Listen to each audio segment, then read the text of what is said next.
While stock markets across the world are treading with caution ahead of the US Fed decision later tonight, our market's no different. The Wall Street snapped its four-day gaining streak. The Sensex was down over 200 points. The Nifty managing to continue to hold on to 18,000 despite being down by about 60 points today. Banks and mid-caps have seen some profit booking. So that's our market action ahead of the crucial Fed action. And here's that big event that markets are waiting for. The US Federal Reserve is expected to announce its fourth 75 basis point hike in benchmark interest rates later tonight. But investors also believe the Fed could signal a slower pace of hikes from December. Steve Leesman joins us now with the key highlights of the CNBC Fed survey. Steve. The Fed's going to have to come up with either a new idea for what's going on in the job market, which I've maintained for a long time is kind of disconnected from what's happening with the funds rate and attempts to slow the economy because we're still putting people back to work. The Fed's going to have to rethink this outlook on jobs, or it's going to have to concede to it, and the outlook is it's going to have to do more. And that's, I think, what the market is glomming onto here. When you look at our Fed survey, the only pivot they see, and I don't know how excited you want to get about this pivot, is from 75 down to 50 next month in the December meeting. But they still see the Fed going all the way up to 483 for a peak funds rate in March, which is a little earlier than the futures market is priced in. But there's that last line is probably the most important at this point, which is that they see the Fed maintaining that peak rate for up to 10 months. So you don't really get a real pivot, which is toward a rate cut until the end of next year. And I don't know, I feel like the market's been really excited about this idea of pivoting from 75 to 50. I'm less excited by that because I still think the trajectory until the Federal Reserve gets some control on inflation, some sense of slack developing in the economy, I think the trajectory on rates is still up and higher. Steve, many thanks. That is what the world is expecting of the Fed. You can watch our entire coverage of the US Fed decision from 11 p.m. on CNBC-TV18, the live coverage from the Fed headquarters and reactions from Wall Street as Jerome Powell makes the announcement coming up.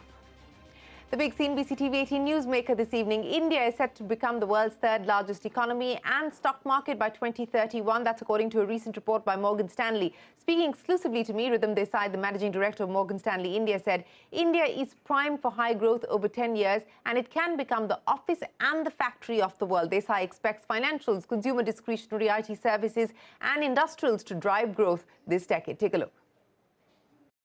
All the labor that we put in terms of policy and other things are now bearing, I think, fruit.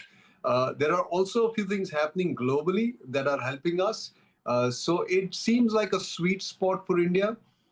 In fact, as we highlight in the report, stunningly, India could account for 20% of the growth that the world will generate over the next 10 years. So it's a very, very big shift. India has grown quite well over the past few years, but its share in the global economy is changing in a very dramatic fashion. Now, I'm sensing that companies in India are getting more optimistic. They are starting to run into some capacity constraints, and therefore there should be a pretty good capex cycle in the next 2-3 years, and that will be great for earnings. So that's something that we'll watch out for as well. But I think India is set to now become a meaningful part of the global supply chain.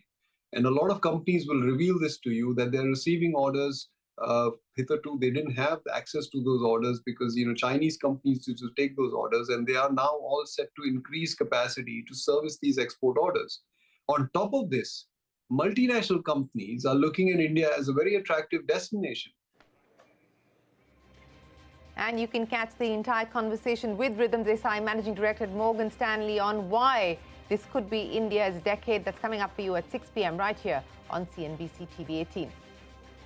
RBI Governor Shaktikanta Das has confirmed that a Special Monetary Policy Committee meeting has been scheduled tomorrow in order to discuss its first ever inflation target miss. Now, speaking at the FICCI Banking Conference, Governor Das said they do not have the privilege to release the letter to the public. It is something that the government can decide to do. Das also threw his weight behind the digital rupee vision, calling it a landmark moment in the history of currency in India. Ritu joins us now to sum up more from Governor Das on the economy, the digital rupee and more. Ritu.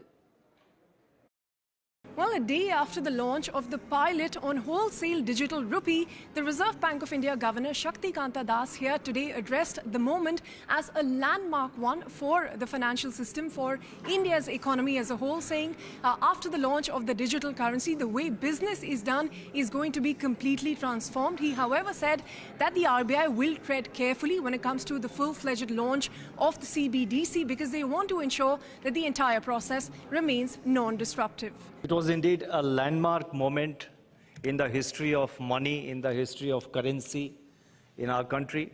It's going to be a major transformation of the way business is done. Shaktikanta Das compared RBI's watch over inflation to Arjun's target on the fish eye, referring to the scene in Mahabharata, saying they will target inflation like Arjuna did the fish eye, and also responding to criticism that the MPC or the RBI is keeping the letter on inflation that is to be written to the government under wraps. He said it is not that the intention is to keep it under wraps forever, but it was not the prerogative of the RBI to release the letter to public before it reaches the addressee, and that it will not remain away from public eye forever, and it will be up to the government to release it sooner than later. The inflation has remained above 6% for 3 consecutive quarters, and under the accountability norms which are provided in the Reserve Bank of India Act, we are expected to send a report to the government.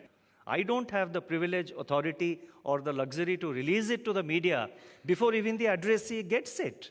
Shaktikanta Das also took the opportunity to address concerns about the Reserve Bank of India remaining behind the curve when it comes to hiking interest rates, saying that had the RBI acted sooner than it did, the cost for the economy would have been far, far higher, and the economic recovery that we saw in the last year or so would have been compromised had the RBI acted before the due time.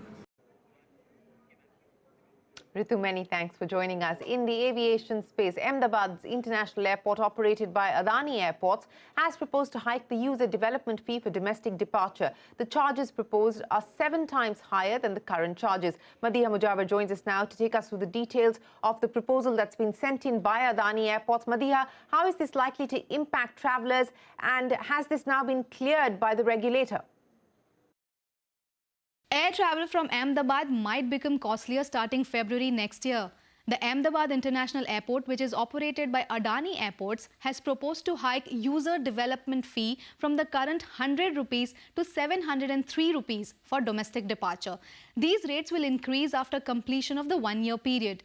As per the proposal, UDF will be hiked to 738 rupees in FY25 and 775 rupees in FY26 for domestic departure. The proposal also seeks to hike UDF for international departure from current 703 rupees to 1400 rupees, which will then be raised to 1544 rupees in FY26. In a tariff proposal submitted in February, the Ahmedabad International Airport had said it estimates the present value of target revenue for airport-related services to be 3,854 crore rupees. In a consultation paper on tariff determination of the Airport Tariff Authority, that is AERA, had noted that the airport operator had ongoing capital expenditure projects and other planned works which have resulted in a higher aggregate revenue requirement for the third control period. The regulator also observed that the existing traffic base is not sufficient for the complete recovery of ARR in the current control period, and this would require a significant increase in tariffs. The developmental projects proposed by the Ahmedabad Airport is estimated to cost over 11,000 crore rupees. Now, while the hike proposed for Ahmedabad Airport is quite steep, it's not the first time that a private operator has sought a raise in UDF. Mangaluru Airport, also run by Adani Airports, has proposed to hike UDF from current 150 rupees to 250 rupees for both domestic departure as well as arrivals, and increase it to 725 rupees till March 2025.